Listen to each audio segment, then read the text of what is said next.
There's a particular kind of solitude that happens when everyone falls asleep during your movie choice. This was back in the 90s.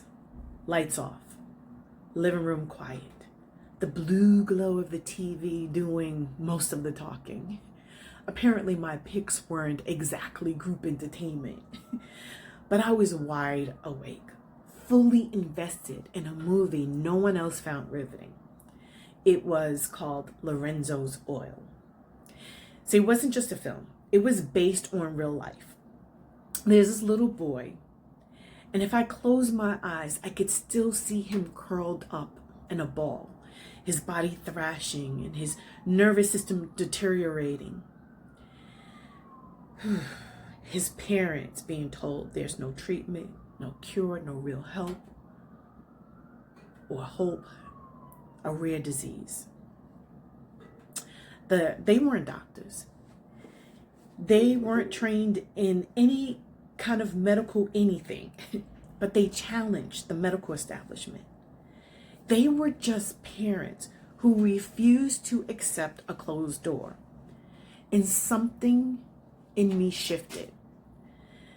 Not just emotionally, structurally. Because if two people with no formal authority can step into research, could study medical journals, could challenge a prognosis, then maybe authority isn't something you're born into. Maybe it's something you grow into.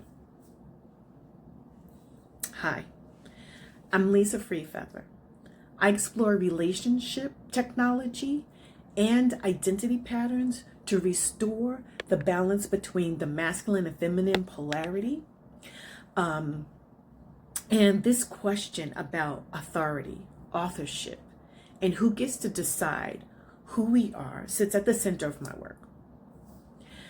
Now, the thing that stayed with me about the film wasn't even the oil. It was myelin, that thin sheath that determines whether communication works or collapses. It insulates the nerve. It protects transmission.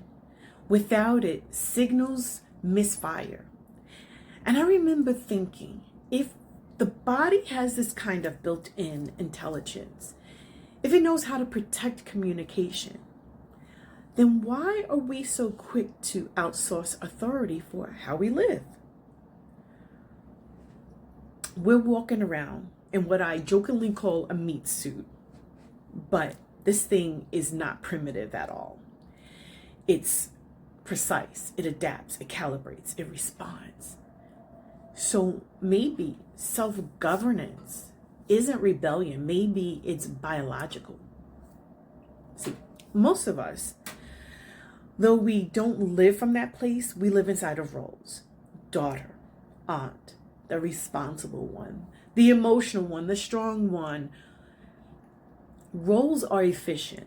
They help systems run smoothly, but roles are not identity.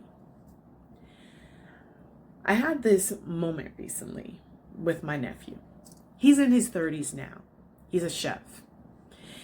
He hosted an event and I was sitting there watching him cook from dinner to dessert for an entire room, for an entire restaurant. Confident, capable, fully formed. And yet in my body, I still knew the 12-year-old version of him. But there he was with his friends who know him, people who chose him and he chose back, right? People who support him in ways I never even saw. And I realized something quietly uncomfortable.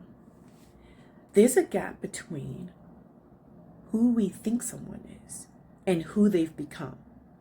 Not because we don't care, but because we froze them at a certain chapter. And if I'm honest, most of us are still living inside of inherited roles, family roles, religious roles, cultural roles, even spiritual roles. For most of history, authority flowed in one direction. We went through someone to get to something, to get to knowledge, to get permission, to get legitimacy. So authority flowed in one direction, but now everything is flattening. Information is accessible. Research is accessible. Spiritual language is accessible. And this is where relationships get interesting. Because a relationship is not a flat mirror. It's three-dimensional. It's another nervous system across from yours, another history, another set of patterns. And in that space, your inherited scripts get exposed. You see where you overfunction, where you shrink, where you perform. And it's not because someone told you to, but because it's the role you internalized. So maybe questioning authority doesn't look dramatic. Maybe it looks like rebellion. Maybe it doesn't look like rebellion. Maybe it looks like quietly examining the roles you never chose, the beliefs you never researched, the identity you inherited before you had language for it, and deciding whether it still fits.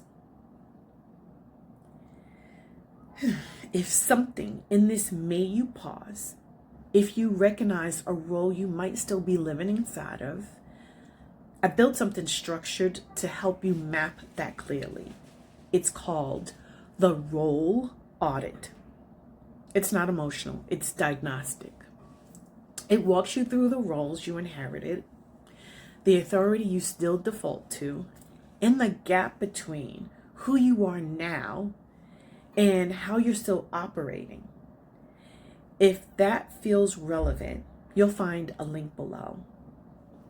And until next time, thank you for watching.